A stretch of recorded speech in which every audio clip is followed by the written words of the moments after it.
Olá, começa agora o Panorama TVC. Aqui você acompanha tudo o que acontece na Câmara de São José do Rio Preto e também confere entrevistas sobre assuntos de interesse da população. No programa de hoje vamos falar sobre a dengue.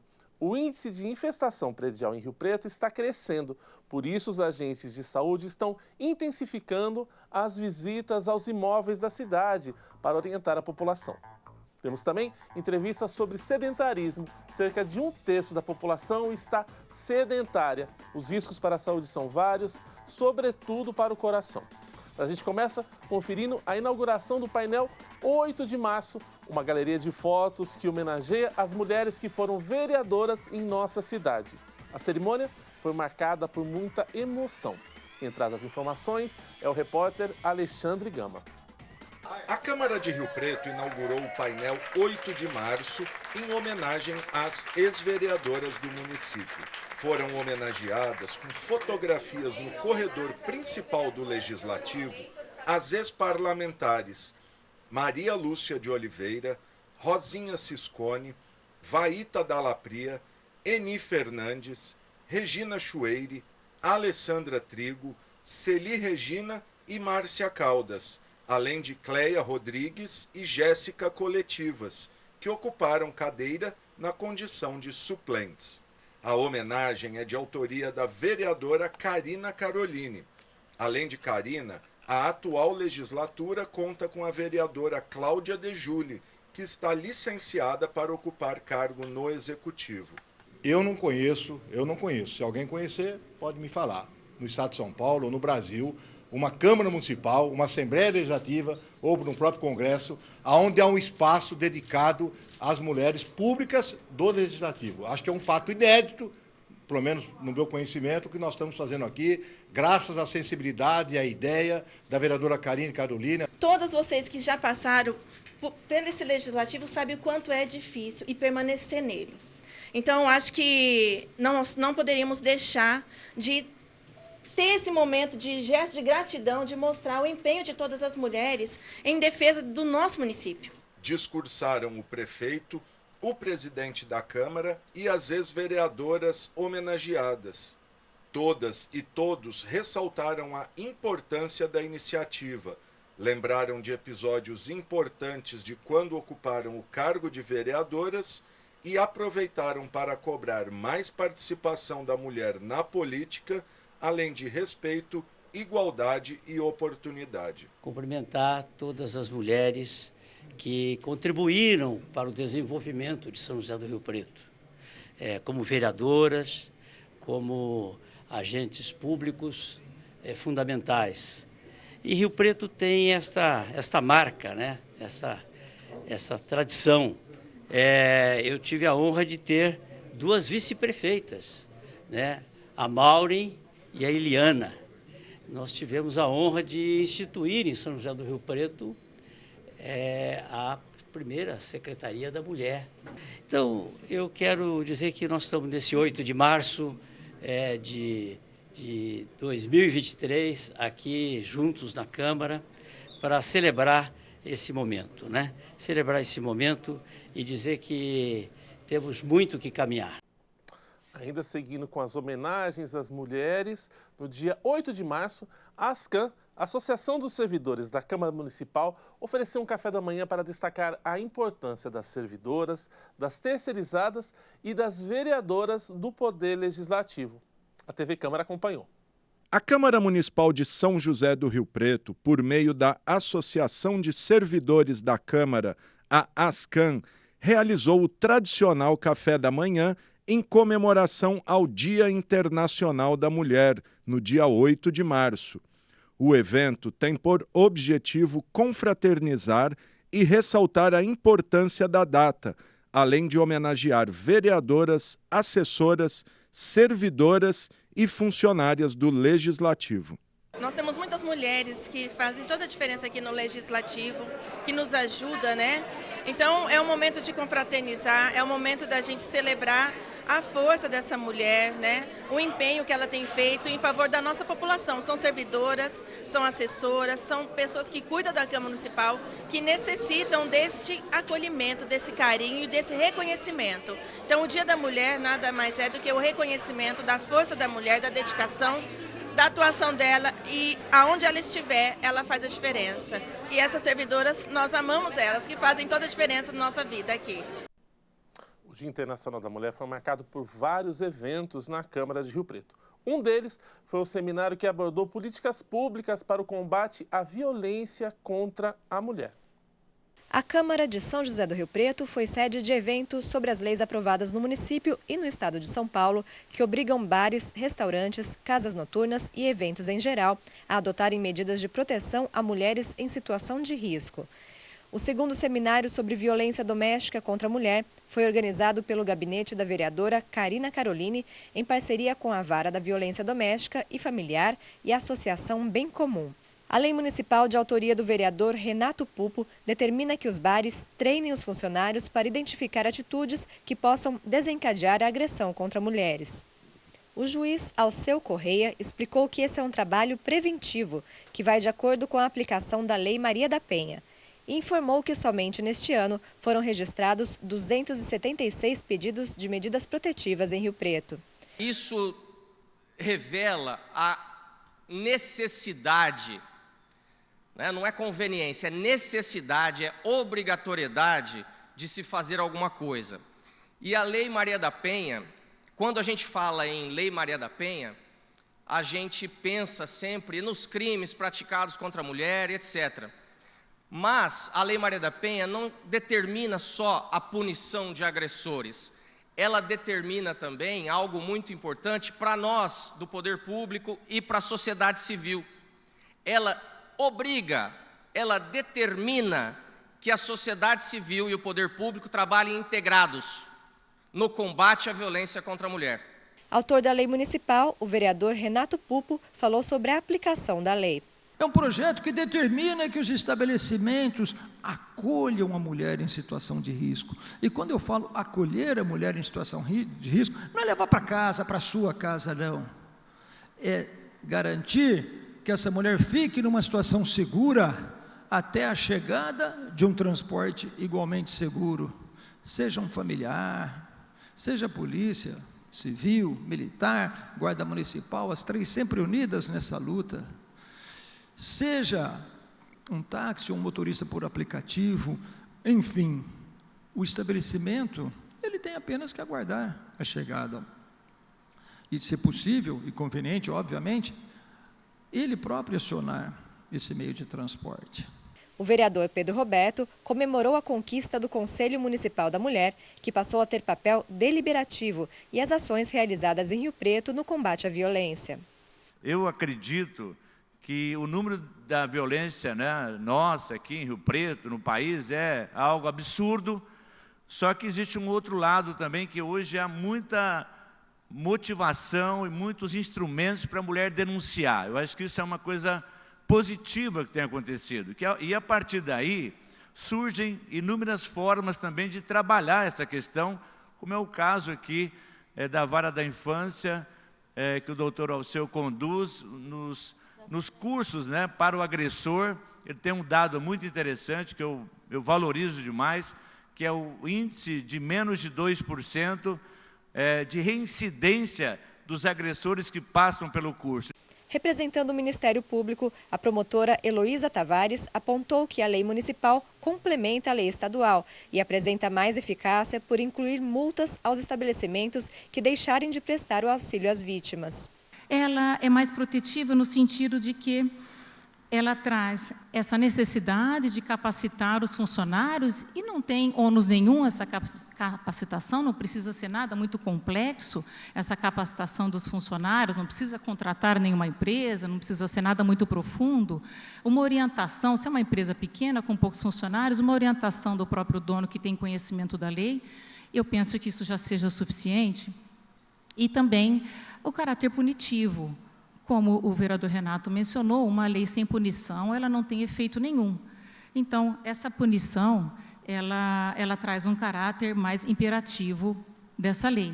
Em sua fala na tribuna, a delegada Dália Ciceron falou sobre as situações de violência que chegam diariamente à Delegacia da Mulher, com bons resultados quando são feitas denúncias. Então, é muito importante que os estabelecimentos adotem essa medida. É importante conscientizar as mulheres a pedirem socorro, não precisam ter vergonha. Eles é que devem ter vergonha. Sabe? Pessoas que, infelizmente, cultuam esse preconceito, né, de mulher coisa, mulher objeto. Né? Tem a violência institucional, que, graças a Deus, hoje já é muito pequena diante dessa cultura machista que persiste ainda, né? Que tem a mulher como coisa, como objeto, como incapaz. Não, nós somos capazes. A secretária municipal da Mulher, Maria Cristina Godoy, enalteceu a importância dos eventos realizados nesta data.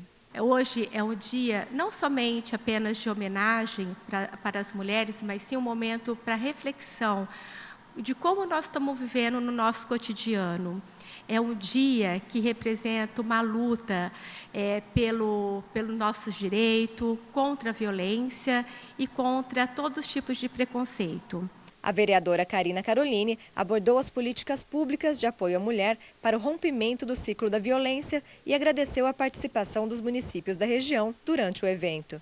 Porque vocês levarão o conhecimento dos direitos e a garantia dos mesmos para que essas mulheres possam romper com o ciclo de violência. E lá nos barzinhos da cidade de vocês, lá também, ainda que não tenha uma lei municipal, vereador Renato, vamos fazer com que a lei estadual ela seja executada, cumprida e defendida.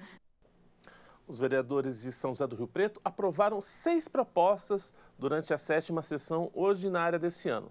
Saiba quais foram os projetos que receberam parecer positivo no nosso balanço de votações. Confira.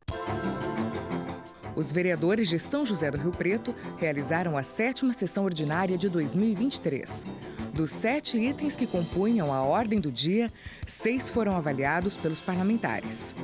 2 projetos de lei de autoria do Poder Executivo foram aprovados, um deles em segunda discussão. A proposta, que segue agora para a sanção do prefeito Edinho Araújo, promove a readequação do Conselho Municipal dos Direitos da Mulher.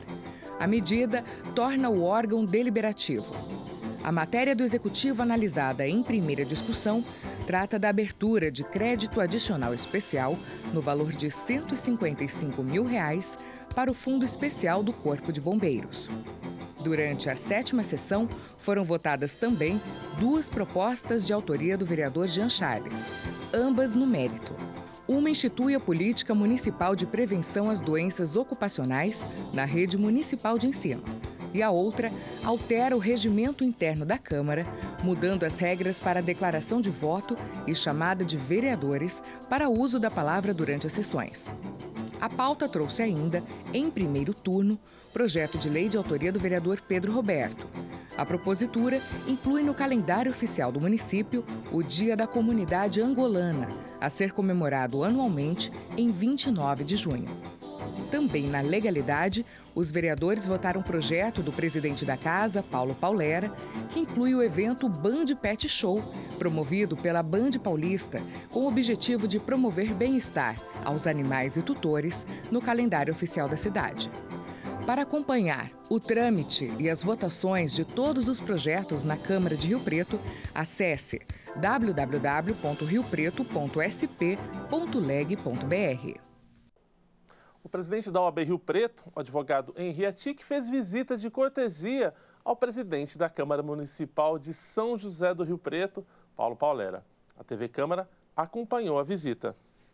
O presidente da OAB de Rio Preto, Henri Atic, fez visita de cortesia ao presidente da Câmara, Paulo Paulera, para cumprimentá-lo pela eleição e reforçar a parceria entre as duas instituições em prol da cidadania. Hoje nós viemos aqui, né, como representantes lá da nossa subseção da OAB aqui em São José do Rio Preto, para parabenizar, em primeiro lugar, o presidente Paulo Paulera pela eleição, pela 3ª vez, né, como nosso presidente aqui da Casa da Cidadania, da Casa de Leis, e também para manter essa boa relação que nós temos entre a OAB Rio Preto e Câmara Municipal, agora na gestão dele também. Muita alegria receber o doutor Henri Atic, né, presidente da OAB, seção São José do Rio Preto. São duas casas importantíssimas, né? A Câmara Municipal e a OAB, através do seu trabalho que realiza também. E nós temos o maior interesse de manter uma harmonia, como nós já mantivemos os meus mandatos de 2013, 14, 20 e 21, e vai ser nesse mandato de 23 e 24. Nós, na presidência, a casa está aberta para o diálogo, a casa está aberta para usar nossas estruturas, inclusive a nossa TV Câmara, com toda a sua estrutura, sua audiência, ela está à disposição da OAB e de outras entidades também. Então, vamos manter essa relação cordial, de respeito pelas entidades. Então, a Câmara é a casa do povo e a OAB representa o povo também. Então, nós nos damos muito bem e vamos continuar trabalhando juntos pela cidade. Agora a gente fala sobre solidariedade. Uma campanha encabeçada pela Câmara Municipal de São José do Rio Preto arrecadou mantimentos e roupas para as vítimas do temporal que matou 64 pessoas em São Sebastião. Campanha mobilizada pela Câmara Municipal de São José do Rio Preto arrecadou mais de 2 toneladas de mantimentos para as vítimas de temporal que matou 64 pessoas em São Sebastião, litoral norte do estado de São Paulo. Foram arrecadadas cestas básicas, fardos de arroz, feijão, macarrão e água, roupas e produtos de higiene e limpeza que agora serão transportados para o litoral. A campanha engajou vereadores, assessores, funcionários efetivos, comissionados e terceirizados do Legislativo, além de contribuições da sociedade, como a Escola Estadual Professora Maria Galantinora. A diretora da instituição conta como movimentou professores e alunos. Tanto professor quanto aluno, quanto comunidade geral. Até vizinhos ali que nem tem alunos na escola, mas a gente fez uma campanha pelas redes sociais, pelos grupos de WhatsApp, então Facebook, Instagram da escola, e nós movimentamos. Então, nós arrecadamos tanto alimentos não perecíveis, quanto água mineral, roupas, sapatos, tudo aquilo que eles puderam contribuir. O vereador Bruno Marinho intermediou o contato da escola com a Câmara de Rio Preto. É o que eu sempre digo para as pessoas querem ajudar. Elas precisam, às vezes, do mecanismo de um caminho sério. Porque, infelizmente, hoje a gente vive num mundo que não dá para confiar em todo mundo. Existem muitos golpes e golpes. A gente viu, infelizmente, o que estava acontecendo no próprio litoral em relação às garrafas de água. Uma coisa muito triste que a gente tem que conviver no nosso país. Mas, felizmente, com a Câmara Municipal aqui, parabenizar também os funcionários da Câmara, vocês que se empenharam nessa campanha e, infelizmente, os alunos. Os alunos hoje que mostram um exemplo de cidadania, e eu tenho a fé que a nossa cidade está muito bem representada por esses jovens que serão o nosso futuro. O presidente da Câmara, Paulo Paulera, que liderou a campanha no Legislativo, agradeceu aos servidores que aderiram à iniciativa. Um momento de solidariedade, a Câmara mostrou realmente que é solidária. Quero aqui agradecer todos os funcionários, né, concursados, terceirizados, comissionados, especialmente a Ascan, através do Juninho, que deu uma força muito grande. Acho que nós estamos fazendo a nossa parte. Ainda não está fechada a contabilidade, mas nós arrecadamos aí mais ou menos em torno de 2.000, 2.500 quilos de alimentos, e sem contar as roupas, né, que vão ser destinadas lá para o litoral, para aquelas pessoas que estão necessitando e precisam desse acolhimento, desse apoio nesse momento. Então, fico feliz aí, agradecer os 17 vereadores que contribuíram e puderam participar junto com a gente aí. Eu falo agora sobre a dengue em São José do Rio Preto. Essa é uma doença infecciosa que sempre preocupa as autoridades de saúde pública. O índice de infestação predial aqui na cidade cresceu e chega a 4,9%. Eu converso sobre isso com o Luiz Febre Filho, que é o gerente de controle de vetores aqui de São José do Rio Preto. Luiz, nosso parceiro, sempre participando aqui dos nossos programas. Obrigado pela sua participação, Luiz. Boa tarde, obrigado, eu que agradeço. Luiz, o índice de infestação predial, o IP de Rio Preto, aumentou 3,2% pontos, ele chega a 4,9%. Como é que é calculado esse índice? E eu queria que você explicasse para a gente esse valor, o que significa? É um número alto, ele coloca Rio Preto numa situação de alerta? Isso, Primeiro vamos explicar o que significa esse número ele é a porcentagem de casas que são encontradas larvas do Aedes aegypti. Tá? Vamos deixar isso bastante claro. Os agentes de saúde, eles fazem essa busca nas residências, coletam essas larvas, elas são enviadas para laboratórios. Então, essa larva, ela é realmente do Aedes aegypti. Significa que a gente está aí 4,9%, quase 5% das casas de Rio Preto tem larva do mosquito Aedes aegypti. Isso é mais do que alerta. Isso deixa a cidade em estado de risco. É uma quantidade de mosquitos, né? Que se você tiver, de repente, um vírus novo circulando, um outro vírus da dengue, ou a chikungunya, uma zika, isso rapidamente se transforma numa epidemia. Só para a gente ter uma ideia, existe algum número ideal? O Ministério da Saúde, ele preconiza alguma porcentagem que seja passável? Isso. O ideal pelo Ministério da Saúde é abaixo de 1. Esse número deveria ser abaixo de 1. Então, a gente está aí pelo menos quase 5 vezes acima do que seria o ideal. Luiz, a gente tá falando de São José do Rio Preto como um todo. Existem variações nos bairros? Tem bairros que têm mais prevalência de larvas, bairros que têm menos prevalência de larvas? Provavelmente esse 4,9, me corrija se eu estiver errado, é uma média da cidade. Existem bairros que são mais preocupantes? Existe sim. Apesar de essa média já ser alta, a gente tem alguns bairros com um número muito maior e isso tem alguns fatores, né? Tem bairro aí acima de 10%, 13%.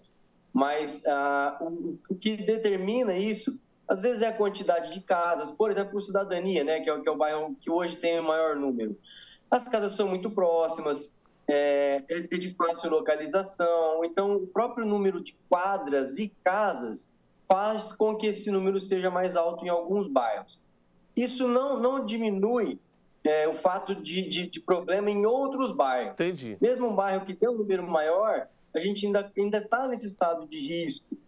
Às vezes um bairro que aí deu só 2, deu só 3, isso é muito alto, é um número muito alto mesmo assim.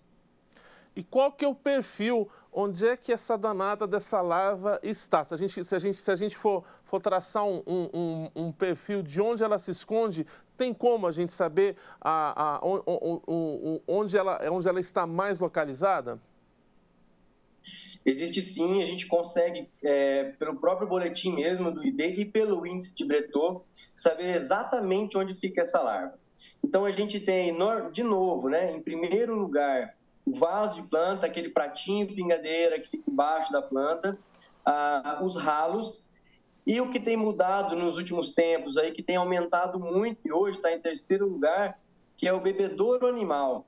Aquela vasilhinha de água para o gato, para o cachorro, é um recipiente que até pouco tempo atrás a gente não tinha tanta preocupação e que de uns 2, 3 anos para cá ele vem aparecendo e hoje chega em terceiro lugar e é muito comum, porque todas as casas hoje ela tem essa vasilha e ela independe da chuva. Então a gente fala muito do verão, das chuvas, e essa vasilhinha de água, ela é o ano todo, né? Então ela tem que ser muito vistoriada, tem que ter uma higiene desse recipiente para não deixar, porque senão vai ter a larva ali o ano todo. Isso não quer dizer que eu não possa ter um animal de estimação, nem planta. Muito pelo contrário, é só eu ter pequenos cuidados no dia a dia, né? Isso, não, de forma alguma. A planta ou o animal de estimação, ele é sempre muito bem-vindo. A questão é realmente fazer essa vistoria e até para o bem-estar do seu próprio animal de estimação, tomar uma água limpa, né? Não ficar repondo aquela água. Então, o que é muito importante? Não só manter a água ali, mas é preciso lavar esse recipiente. Lavar com uma bucha mesmo, porque o ovo do Aedes aegypti, ele fica nesse ambiente, a fêmea do Aedes, ela coloca o ovo na borda do recipiente, esse ovo pode ficar até 1 ano num ambiente seco. Então, a partir do momento que entra em contato com a água, ele eclode rapidamente, você vai ter mosquito. Então, não adianta só colocar a água novamente ou você jogar aquela fora que é um restinho, colocar um pouquinho a mais. É preciso lavar esse recipiente. E no caso das plantas, se possível, eliminar esse vasinho, ou furar, ou colocar uma areia, que é bastante importante, é muito fácil, é barato, as pessoas conseguem fazer isso com uma certa facilidade. Mas ainda tem outras coisas, aquela bandejinha atrás da geladeira, às vezes aquele ralo de pouco uso, aquele banheiro que é menos usado no fundo da casa, ou um quartinho que tem menos uso. É importante falar isso para a população. O mosquito ele tem, sim, essas preferências. Ambientes escuros, recipientes escuros e com retém calor, né? Que retém calor. Então, o pneu ainda é um prato cheio para o mosquito. Quase todo pneu encontrado ele vai ter larva. Se tiver água, a partir do momento que entrou em contato com a água, ele vai ter larva do mosquito. Esses vasinhos de plástico, né, de cor escura, que também esquentam muito no sol, também atrai muito o mosquito. Então, são recipientes onde a população até já conhece. Não é tão difícil olhar no quintal ali, fazer uma vez por semana, dar uma olhadinha, ver se você tem algum recipiente desse em casa. E, principalmente, a gente percebe dentro da nossa casa o aumento do mosquito. Isso que eu ia te perguntar. Incomoda, a gente vê o mosquito em casa, né? Então, se você está tendo muita infestação, você percebeu um aumento de mosquito na sua casa, faça uma vistoria que provavelmente está muito perto desse criador. O mosquito ele não vai voar tão longe de onde ele foi criado, né? Então, um dos sinais, dos alertas aumentou o mosquito em casa. Aliás, apareceu o mosquito em casa, é sinal que ali na vizinhança tem criadouro, né?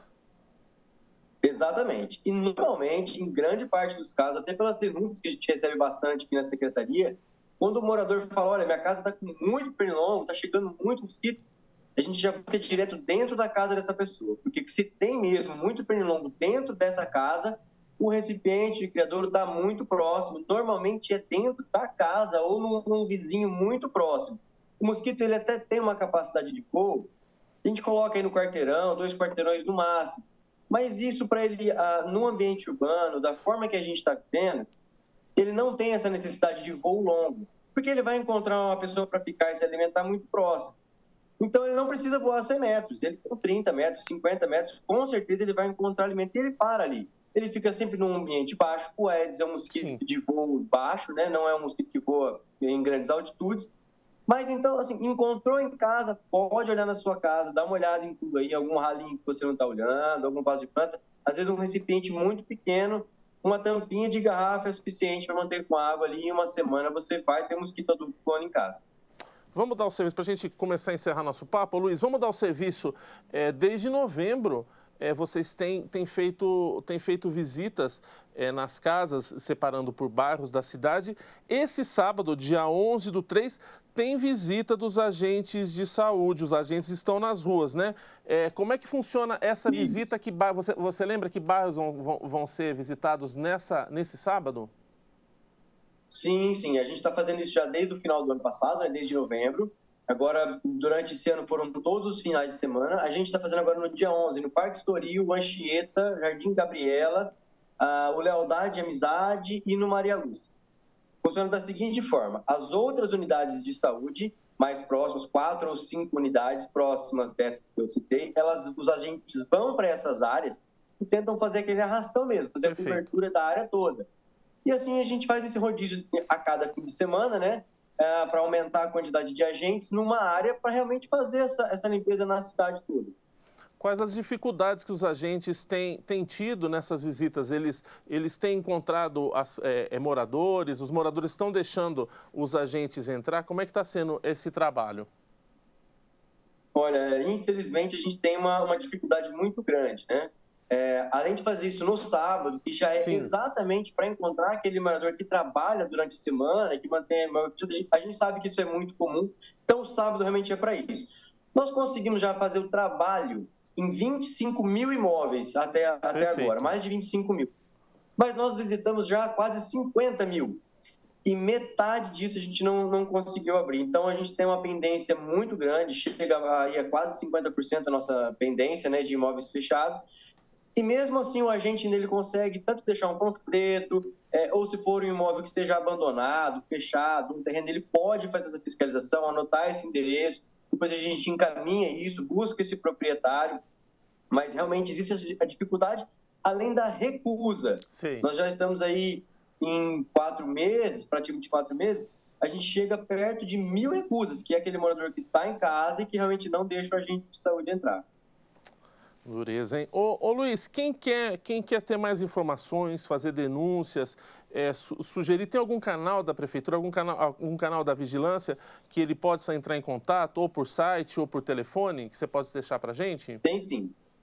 tanto no portal da Prefeitura, ele consegue acessar aqui com a gente, e o 0800, a nossa ouvidoria, 0800 770 5870. Entrando lá no site também tem esse telefone disponível, é só entrar. Se for um caso de denúncia, não precisa se identificar, passa o endereço certinho, né? Se tem algum, de repente, um fechado, um terreno, algo que precisa ser fiscalizado, e a gente encaminha uma equipe até lá e faz essa vistoria e dá o andamento necessário. Tá, Jé. Luiz, faltou alguma coisa que a gente não falou? Algum último recado para a população? Olha, a gente faz de novo esse alerta, né? A dengue é uma doença muito grave. Os casos, apesar de a gente ter um número muito alto ainda, né, do IP, os casos ainda não explodiram, como a gente diz, né? A gente ainda não estamos com as UPAs lotadas, porém, para isso acontecer é muito fácil e muito rápido. A gente precisa que a população tome esse cuidado, não deixe realmente esses criadores, porque a doença, ela mata, né? A gente tem alguns anos aí já o histórico de mortes em Rio Preto, então a gente entende que é muito grave, é muito importante fazer isso. E a gente pede mesmo ao auxílio da população que faça a vistoria semanal aí dentro da sua casa. Tá joia. Eu agradeço a participação do Luiz Féboli Filho, que é gerente do controle de vetores aqui de São José do Rio Preto, trazendo informações importantes sobre a dengue na cidade. E o Panorama TVC segue falando de saúde. Março é o mês da mobilização mundial para a prevenção das doenças do rim. Em Rio Preto foi realizada uma ação especial de conscientização da população. Confira na reportagem. O Hospital de Base e a Prefeitura de Rio Preto realizaram campanha de alerta e prevenção de doenças renais. A ação ocorreu em mais de 50 pontos da cidade. Unidades de saúde, poupa-tempo e outros órgãos públicos e privados serviram de base para a ação. A campanha ofereceu exames gratuitos de glicemia, urina e aferição de pressão.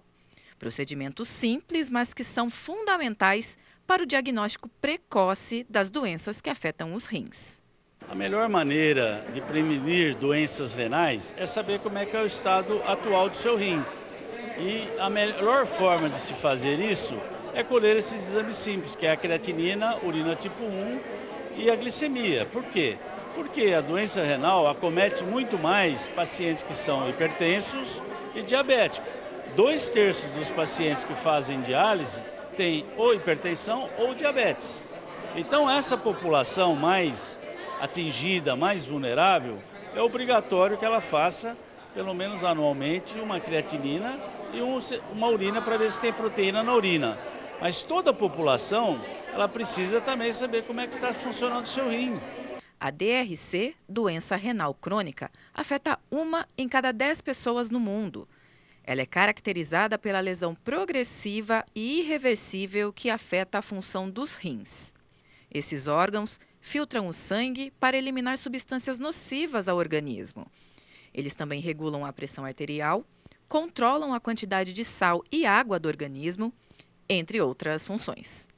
O médico explica que nos estágios iniciais, a DRC é silenciosa, por isso é tão importante a investigação por meio de exames periódicos. Essa doença é uma doença indolor, ela é assintomática, ela vai perdendo função renal gradativamente e só vai ter muita manifestação lá na frente, quando já está quase para chegar na diálise ou fazer o transplante.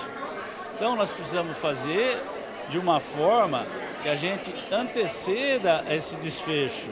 Os pacientes que passaram pelos postos da campanha e apresentaram alguma alteração nos resultados dos exames saíram com encaminhamento para unidades básicas de saúde. Já quem estava com os exames dentro da normalidade recebia orientações gerais e era liberado.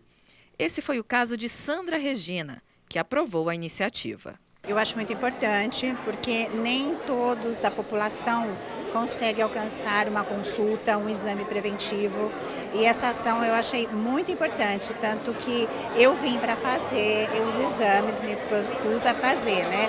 Uma porque já passei por vários problemas renais, né? Faço acompanhamento, eu acho muito importante, porque é uma doença muito silenciosa, que as pessoas não dão valor e importância, e é importante que a cidade tenha feito isso em prol da população.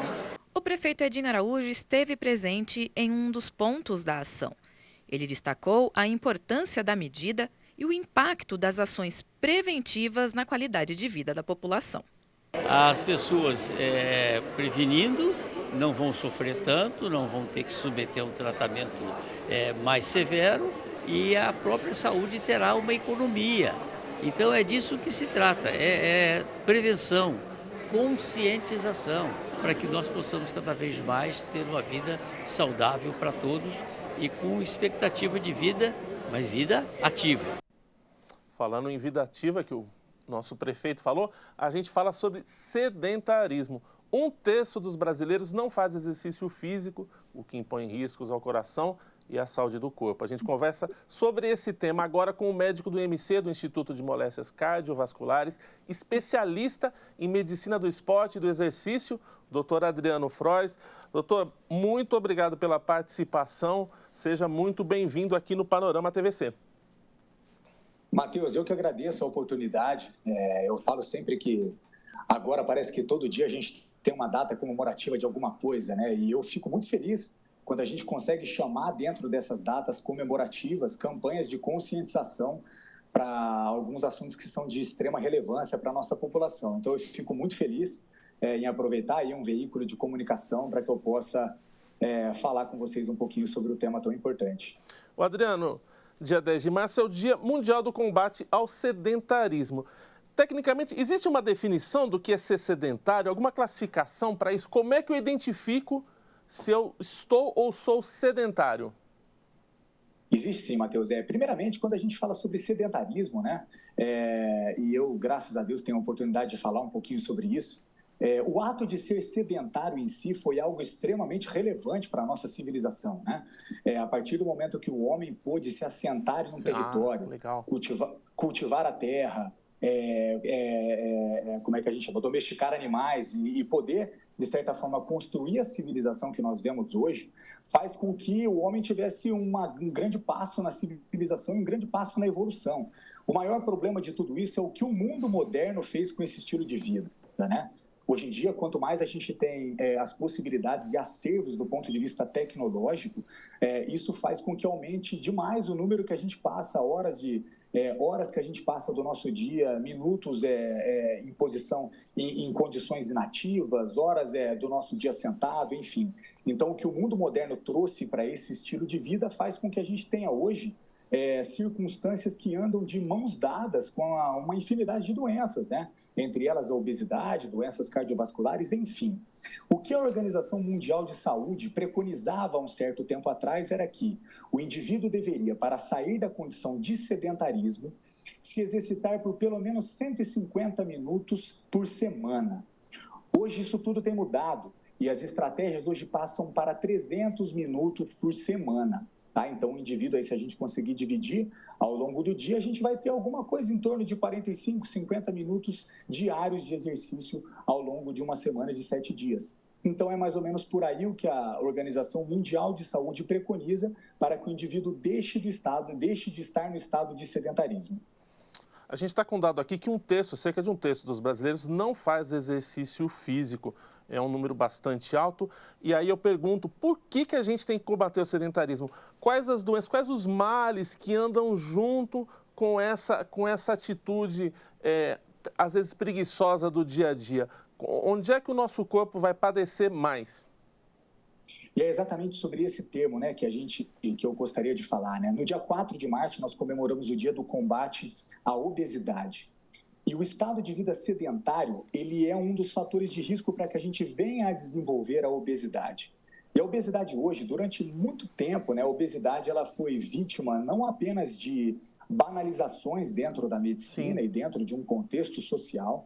Existe até uma iniciativa de tentar uma autoafirmação sobre o contexto de aceitação da obesidade, mas a obesidade é uma doença que precisa ser combatida tanto por instituições públicas, por serviços comunitários, enfim, atitudes do governo, porque é uma doença que nós classificamos hoje como uma doença inflamatória crônica não transmissível e que caminha de mãos dadas, como eu já disse no começo do nosso bate-papo aqui, com circunstâncias, entre elas hipertensão arterial, diabetes, a obesidade propriamente dita, alterações com relação à parte psíquica, saúde mental, perturbações da qualidade do sono, alterações endocrinológicas e metabológicas do nosso, e doenças metabólicas do nosso organismo. Então, assim, quando a gente caminha com um estilo de vida sedentário, distante de exercícios, isso faz com que a gente vá andando em paralelo com essas situações. E uma coisa que é muito interessante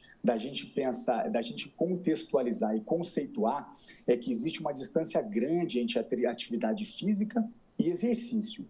Certo. Atividade física é toda e qualquer circunstância em que a gente coloca o nosso corpo em movimento. Então, por exemplo, um serviço doméstico, varrer uma casa, subir em uma escada, enfim, tudo isso a gente pode classificar como atividade física. A partir do momento em que nós temos a padronização, a sistematização de uma atividade de movimento, de uma atividade física, nós chamamos de exercício. Então, é muito importante que a gente conceitue esse conceito de exercício atrelado à vida do indivíduo. E essa revolução na vida da pessoa, você acredita que tem que ser multidisciplinar? É o exercício, é a nutrição, é cuidar bem da cabeça, tem um bem-estar? Como é que eu faço essa junção desses vários segmentos da medicina e do modo de vida? Claro, sem dúvida nenhuma. Eu acho que nós que somos da área da saúde, nós precisamos, de certa forma, de uma maneira integrada e muito responsável, levantar essa bandeira do combate ao sedentarismo.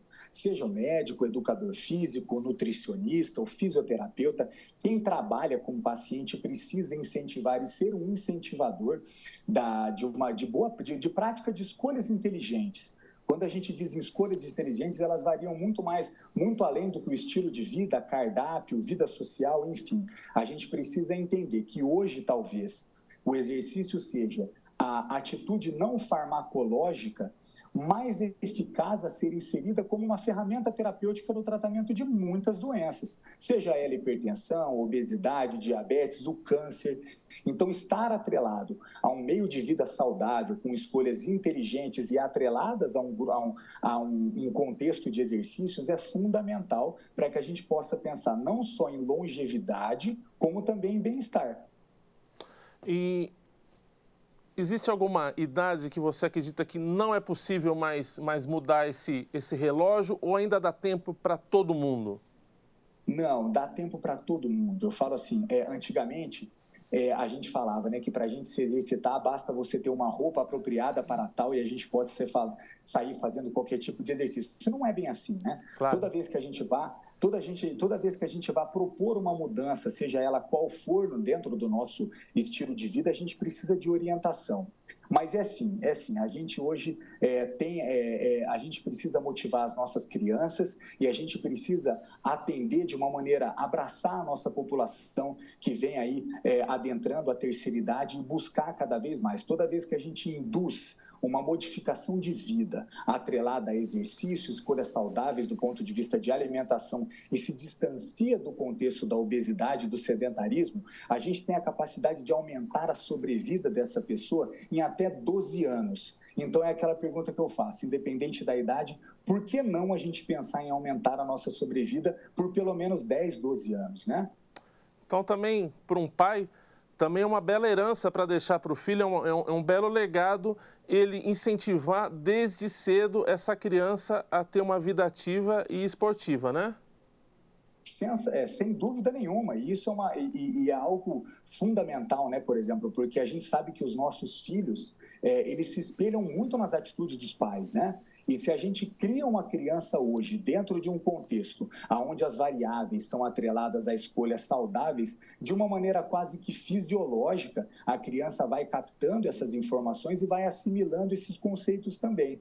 Então, isso faz com que a gente atue de uma maneira precoce na gênese de muitas doenças que podem até ter um contexto genético, mas que a modificação que a gente impõe no meio dessa criança faz com que ele se distancie de uma doença, por exemplo.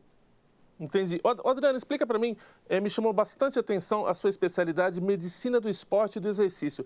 Explica para o pessoal de casa o que abarca esse ramo da medicina. Maravilha. Primeiramente, Matheus, só fazendo uma pequena correção, né? Sim. Eu sou um médico anestesiologista. Perfeito. E sou pós-graduado em medicina do esporte e do exercício, porque eu tenho um elo de ligação com o exercício praticamente desde que eu nasci. O meu pai era educador físico, enfim, eu sempre tive muito acesso ao esporte, mas eu tive em um determinado momento da minha vida um período em que eu me abandonei.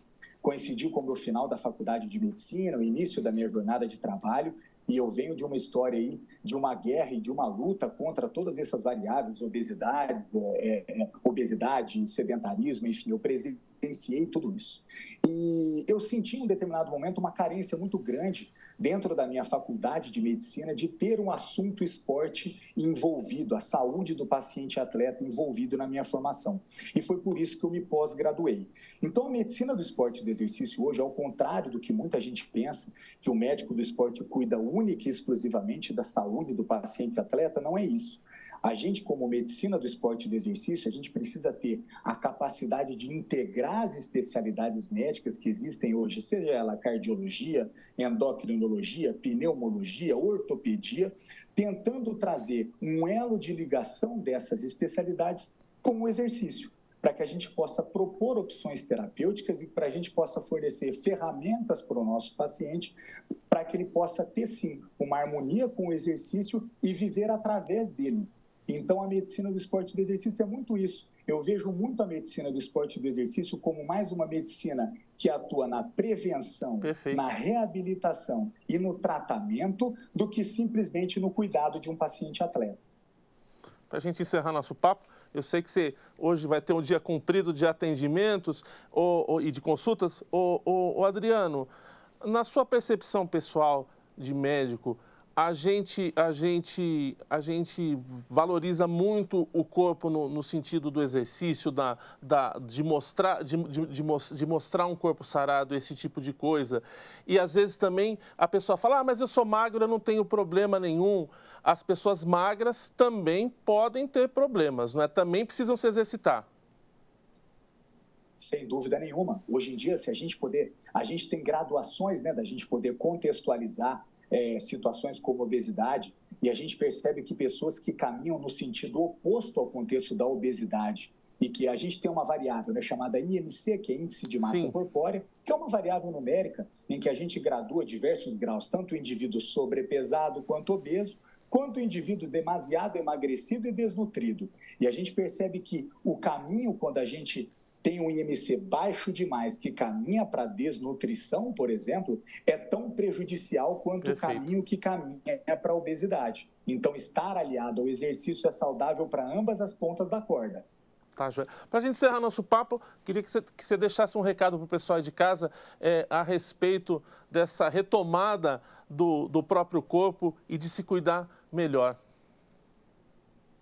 O recado que eu dou é muito simples. Eu acho que quando a maioria das pessoas que me procuram e que buscam sair dessa condição de sedentarismo, Matheus, a pergunta que sempre acontece é falar assim, mas eu não gosto de nada, o que eu vou fazer? A gente sempre tem alguma coisa que a gente gosta de fazer. Eu, por exemplo, atendi uma paciente algumas semanas atrás que ela gosta de dançar. Então eu falei para ela, dança. Procura colocar o seu corpo em movimento de alguma maneira. Se você gosta de caminhar, caminhe. Se você gosta de jogar bola, jogue futebol. Mas faça de uma maneira responsável. Procure a ajuda de um profissional que possa ter inteligência de programar um treinamento correto para você evitar um número demasiado de lições e fuja do que está no esporte da moda. Vá para aquilo que você gosta, porque aí sim a gente vai ter um elo de ligação duradouro com o exercício. E isso vai se manter por muitos anos. Eu agradeço a participação do médico Dr. Adriano Frois, que falou aqui para a gente sobre os perigos do sedentarismo. A gente faz um breve intervalo e a gente volta na sequência com o Panorama TVC.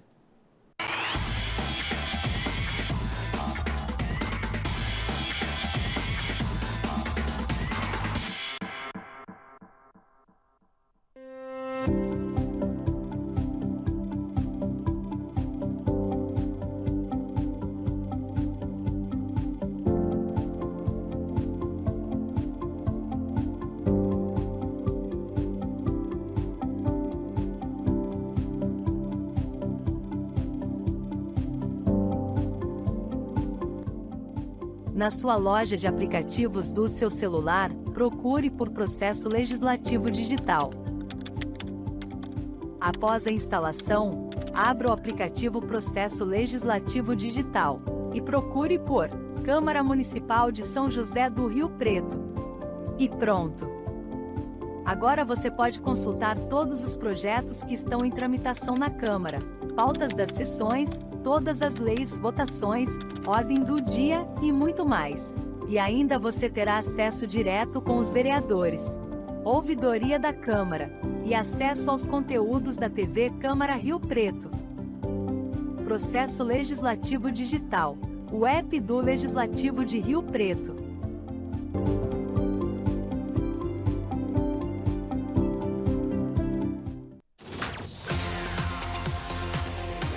Quiz da Câmara Municipal.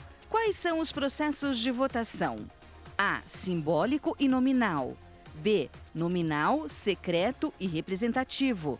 C. Simbólico, nominal e secreto. Tempo.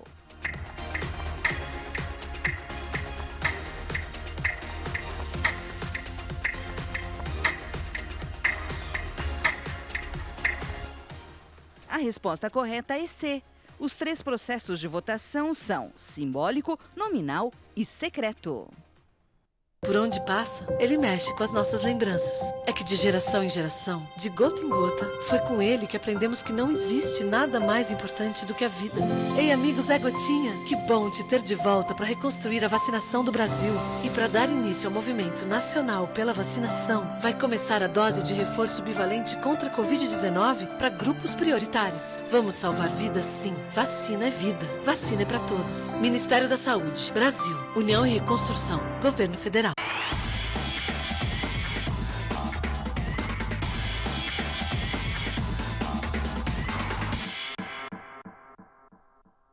Estamos de volta com o Panorama TVC. A Escola do Legislativo vai realizar uma palestra sobre o direito do consumidor, comemorado no dia 15 de março. O evento é aberto para a comunidade. A repórter Jaqueline Casanova traz os detalhes para a gente. Olá! A Escola do Legislativo aqui da Câmara Municipal está com um novo curso aberto para a comunidade, de graça, qualquer pessoa pode participar. E é um curso especial no Dia do Consumidor, os direitos do consumidor. Eu estou com o Marcos Minari, que é um dos organizadores, diretor da Escola do Legislativo, que organiza e idealiza todos esses cursos. Marcos, qual será, tem temas específicos, qual será o palestrante desse novo curso da Escola do Legislativo? Oi, Jaqueline.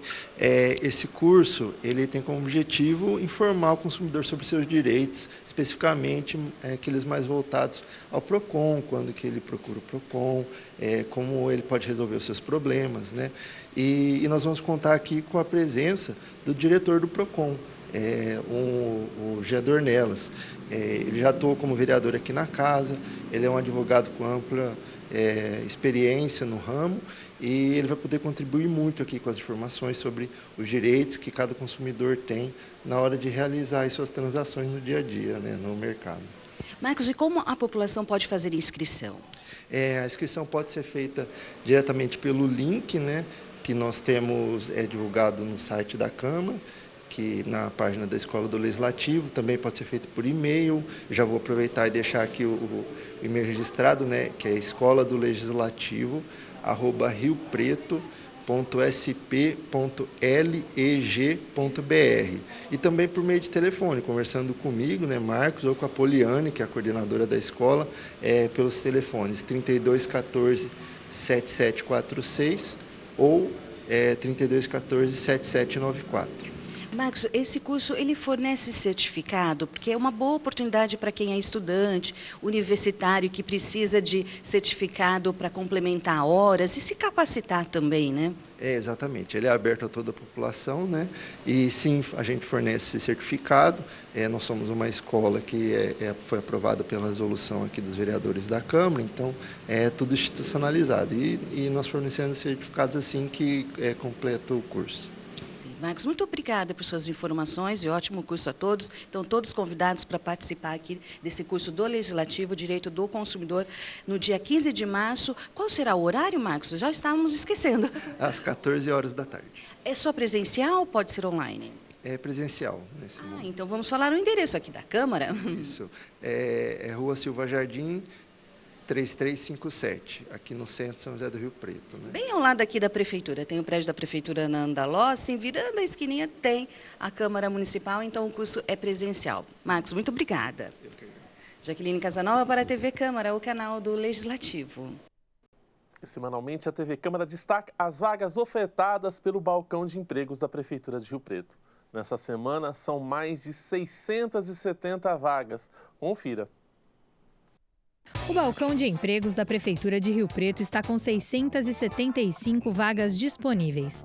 Entre os destaques estão 36 vagas para vendedor, 30 vagas para quem deseja atuar como estagiário em várias áreas, há 20 vagas de cuidador para idosos e crianças e 20 postos de operador de caixa. A lista completa com todas as vagas disponíveis você encontra no site da Câmara, o riopreto.sp.leg.br, no menu que fica na lateral do portal. Basta clicar em Utilidade Pública e, na sequência, Balcão de Empregos. Já para se candidatar às vagas, o trabalhador deve acessar o site riopreto.sp.gov.br/balcão empregos. E para informações adicionais, é só entrar em contato com a Secretaria do Trabalho pelo telefone 3211 4950. O Centro de Línguas do IBILSE está oferecendo curso de inglês, espanhol, italiano e francês para a comunidade.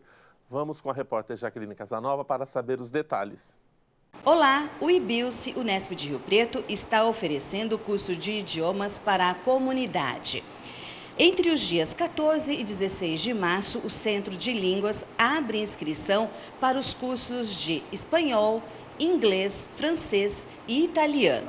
São 600 vagas e os cursos serão ministrados de forma remota, online, com professor ao vivo, em diversos dias e horários durante a semana. Para participar, é necessário ter mais de 18 anos, pagar uma taxa única de R$ 200 se for pessoas da comunidade e se for estudantes da Unesp, R$ 50. Se você já tiver conhecimento de alguma língua e quiser entrar num nível mais avançado, não no iniciante, basta fazer um teste de nivelamento que o próprio curso, o Centro de Línguas, oferece e está no site. Para isso, você faz o teste e envia o resultado para a organização. A inscrição e o teste pode ser acessado no site www.ibilse.unesp.br na aba Centro de Línguas.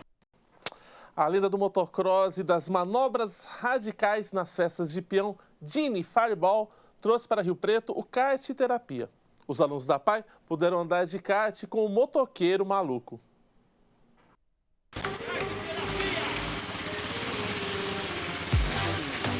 Foi dada a largada do kart terapia em São José do Rio Preto, o projeto criado pela lenda do motocross Gini Fireball.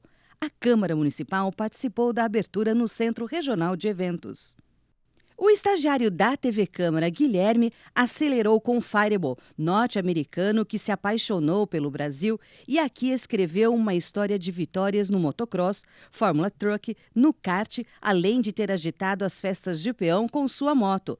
Mas agora a velocidade é outra. As manobras radicais deram lugar às voltas aceleradas pela inclusão e muita emoção. Se você tem algum problema durante nossa terapia, eu quero que você bate nas costas, beleza? Pronto para pilotar, Gui? Vamos. Correu, mas foi bom. O projeto leva a experiência de andar de kart para as pessoas portadoras de necessidades especiais. Por isso, os alunos da APAI vestiram também o macacão e o capacete e entraram no mundo da corrida. Ele é fã de carro desde pequenininho, desde bebezinho. É uma realização de um sonho dele. E é o presente de aniversário do Lucas? Presente de aniversário. Agora dia 9 é aniversário. Saiu pulando de lá. Presente radical. Não é? Ele adorou, nossa senhora. Vale muito a pena essas iniciativas. Vale muito a pena. É uma coisa assim única, né? Para mim é gratificante. Para ele, imagina. Mais ainda. Ele adora esporte, ele adora coisa que traz energia para ele, que traz adrenalina. Então isso para ele é prato cheio. Então foi muito bom essa experiência. Muito bom. Para ele vai querer subir de novo.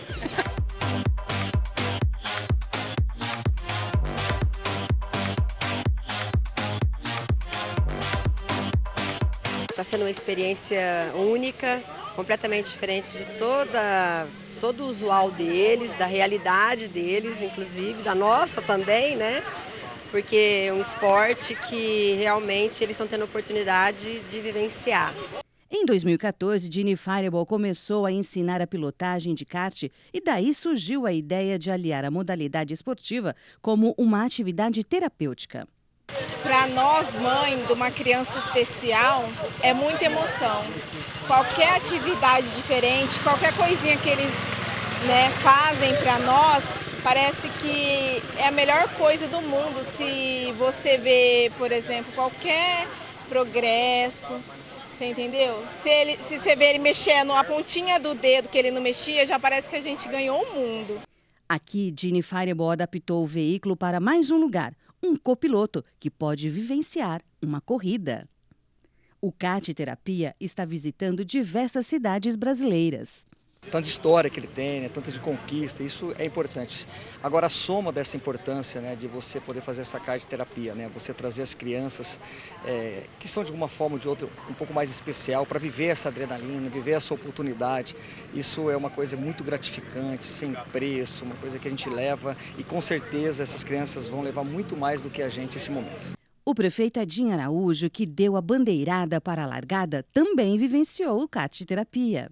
Eu fico muito feliz de poder participar e também vivenciar isso, porque o kart é emoção pura, né? É muita emoção, muita adrenalina. Ginny Fireball, campeão brasileiro, campeão de motocross, campeão. E na hora que ele falou esse evento, que é abençoado, Rio Preto merecia. E está o maior sucesso já na primeira etapa. Por isso, agradecimento à TV Câmara de Rio Preto e toda a equipe que abriu um espaço para divulgar esse grande evento que é em prol à paz. Você gostou de andar de kart, José? Eu andei de kart. Foi rápido? Foi rápido. Vai ser piloto? Eu quero ser piloto. Oba! Vai ser uma das funções dele. No stage foi muito bom, então. Foi, gostei. Vou falar para meu pai. Vai contar para o papai que você andou de kart? Eu andei de kart. E a cada partida, volta e chegada, a bandeirada de vencedor continua sendo para o motoqueiro maluco, o Bola de Fogo, Ginny Fireball. Cada volta é uma alegria diferente, cada volta eu estou falando com Deus. Foram muitas corridas, Molina fala demais, nossa campeão, nossa tudo. Esse já foi, essa época já foi. Os rodeios foram sensacionais, os rodeios que eu pratiquei, ou que eu fiz aqui em São José, na região. Mas agora, graças a bom Deus, é kart terapia com as crianças e, te falo a verdade, é fantástico.